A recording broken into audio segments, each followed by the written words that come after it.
This is Paul doing a quick little video here. Today is June 13th. The market is currently open. As you can see, it's kind of a train wreck at the moment.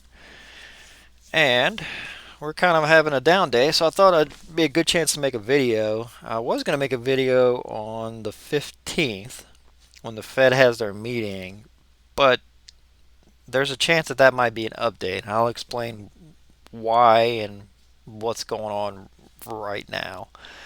Um, so what I wanted to first go over was basically just more signs of just companies clearing inventory.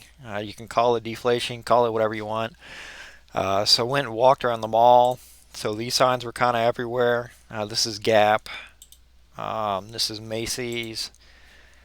And this is Macy's still right there. Pretty much every single store in the mall had some kind of like 50 to 75% markdown, and the mall was packed.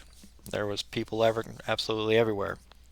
So you see that, and then you see today, and you ask, what in God's name is going on? Because the consumer is saying one thing in surveys, these different surveys that they do, all-time low University of Michigan survey. And then you see people still buying things. There was an article from CNBC that hotels are completely booked across the country. Airlines are completely booked across the country. And the hotels are even saying we have pricing power still. Like, it's the we have so much demand that we're just going to raise rates. You know, so what in the world is going on? Well, it's pretty simple.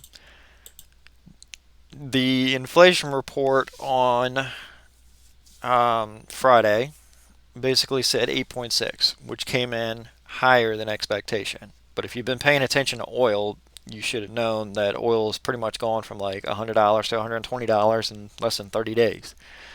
And it's stayed there, which means at the pump in most places around the country right now, you're between $4.30, which is here in Louisiana, or you're sitting at $6 in some parts of the country where you don't have refining capacity. So the um, the I guess the way that the market is looking at it right now is that they got the bond market wrong. They think the Fed is going to go extremely more aggressive than they were going to go. So basically, right now the market is pricing in. They were pricing in 50% or 50 basis point hikes in the June, July meetings with a pause in September. Now they're trying to price in, and this is extremely aggressive. 70, well, it's almost a chance of a 75, like literally in 2 days. A 75 in July, and I believe a 50 in September now. So now September's on the board. So that's how you all of a sudden get a 2 year that just shoots, literally just shoots through 3% like it was nothing. What this is the 75. This is them trying to price in the 75 for this just this Wednesday. What do I think the chances are of that? Now, just be aware, I'm not a bond market like expert. I don't know too much about the bond market. I wish I did. I really need to learn more about how the bond market works because it would explain a lot about what's going on right now. So, from what some people have said online is that they don't think there's a chance that that's going to happen. And the reason why is that this Federal Reserve, has liked to tell you what's going to happen. Like they've been very clear. They've had these little dots. They put out opinions. They made it very clear. So while the market is effectively saying do 75, they're pricing in 75. I think what's going to happen on the 15th, and this is kind of a thing that's been happening, is they're going to come out and they might come out and say 50, which is the rate increase. And if you notice, no Fed official has been speaking, so this is kind of what's causing this problem. Um, the market's just kind of going off for past statements about like, we think we need to be at this rate by this point in time, and we think we need to go here and there, that kind of stuff. So the market's just gone off of past statements about how they seem okay with 75. I don't think they're going to do a 75 at a meeting where it's just been priced into the markets less than 2 days before. Could they come out and be extremely aggressive? Yes. Has this Federal Reserve been extremely aggressive? No. They have not been extremely aggressive. So I think they're going to do a 50, and you're going to see the 2 year back off. But the rate increases for September are going to stay priced in. And if you can't tell how this is affecting the market, well, this is what you get right here. This is what you get. You get a 10-year that's pretty much broken out of a 40-year channel that it's been in, which is just insane. That's problems right there for the U.S. That's actually problems for the U.S. government, because that makes the interest, because they have to issue new debt. I think the U.S. government has to issue new debt. That's going to be a major problem.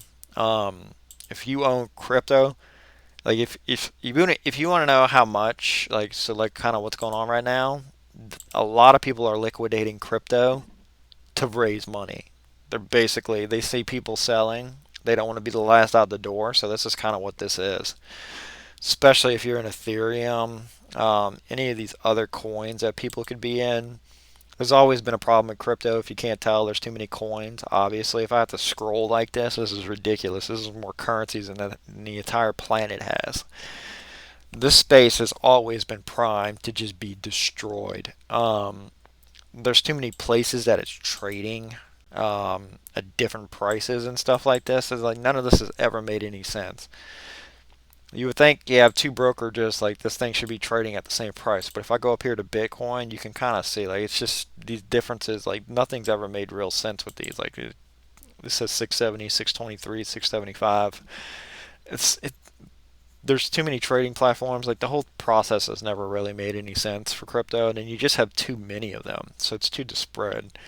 Um, so it's actually kind of surprising that this just hasn't done this before. The things that they use to peg, like to peg their currency, whatever they want to call it, um, are also kind of a little under pressure. But you haven't really seen those go. But yeah, just the entire crypto market is just kind of melting down at the moment. So the reason why it's melting down is because guys over here need to raise capital. This is kind of exactly what's going on. I don't know who this random person here is. I don't know who that is. But so that's where we're at right now. So what I wanted to kind of show you. So why is the market confused by what the consumer is saying versus what they're doing? Well, a very simple thing is I pulled up this little chart right here. 1/3 of the CPI report that just came out is housing. As of the fourth quarter of 2021, housing ownership in the United States was 65.5%. So that's either people that are sitting in a fixed rate mortgage or are sitting in, just kind of like a house that's just kind of like either paid off or it's that kind of situation. So that's what's going on. You have 35% of the mortgage, or 35% of the people are renters of some type. And then you have 65.5%. The people that you see still buying stuff, if you could survey them, a lot of them are probably going to tell you that they own their house and they're on a fixed rate. So if you're on a fixed rate, you don't even realize what's going on with 1/3 of the CPI report. You see the high number, you hear about the high number, but it doesn't affect you. So I think that's one thing that's Wall Street's getting a little confused about, is like they can't figure out why the consumer hasn't collapsed. It's because 1/3 of the CPI report doesn't apply to these people. Um, that's people like me. Like I own my house. If you own your house, then you don't care if there's a 20% rent increase, because it just doesn't apply to you. Now, are the people that rent right now screwed? Yeah, they're beyond screwed. Because they're going to catch the worst of it. They're going to catch the worst of it as the inflation goes up, and then they're going to catch the worst of it on the way down, because the Fed is causing a recession. It's just what they're doing. Um, so where are we at right now? Where do we bottom? Like what's going to happen here? There's no telling. It literally all depends on the Fed. Now, here's one thing you should be catching is this market is defending the May 20th lows in a big way. So if you go to May 20 right here, this doesn't actually show you the lows of where it was. This shows you where it closed at. But if you go back over here to the lows, so it looks pretty brutal. But if you look at it right about there, where's May 20? There's May 19th. The low for May 20th was lower than this. But so there's May 19th, 38.10. So this market's been defending that level and bouncing off of it. But if 75 is the new thing, then we go into lower lows. So we go into this right here, and I did this little guess goofy thing. So you see how we have like these little lines and they kind of bump, and then we go up. This is the bear market rally right here when we go back up, but then we kind of go back down as they price in more things from the Federal Reserve, because the Federal Reserve, their rates are like what Warren Buffett called gravity. They press down on valuations.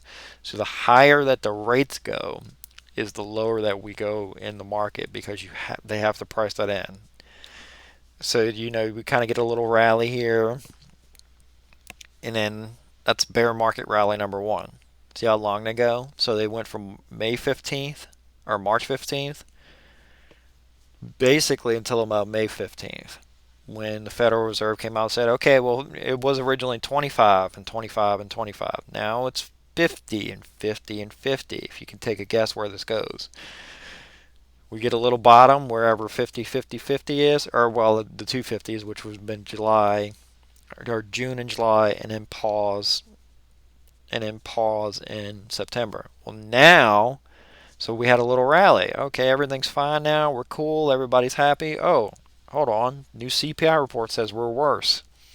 And yeah, I should make this chart with all the little news things on it, and you can literally see when these little news things come out, because that's when the markets start like having their little panic attacks. Now you get news that, oh no, hold on, the June 5th, the CPI report comes out. Oh well, no, we can't just keep going higher, because we would have kept going higher.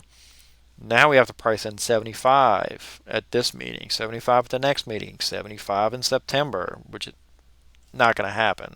Like this, you're just going to run into problems with the debt or with everything being that high. But this is what the market has to price in based on the information that they have. So now all of a sudden we're going to get another leg lower, which probably takes us past 20% if it stays like this. Like if Powell comes out and says 75 is on the table for all these different months, we're going to create new lows. There's just no ifs, ands, or buts about it. So I did do this little thing right here. So the CFO survey came out, and they were talking about they thought a recession would start in Q1 of 2023. And like there was no CFO that disagreed with this just because of where rates are. And if you look at it, I kind of had something general like this. So basically, you have another leg down right here that takes you into like say August, or well, probably, I don't know. You probably have like a few little ups and downs in between here, but it effectively kind of does something like this. And then you have something like this in September, and then you have like basically a big sell-off going into a new year. And then we start to do a little bit of a rally. So that's kind of where we're at right now. So we'll have to see where it goes. But that's kind of where the market is right now. Leave a comment and let me know what you think. Thank you. Bye.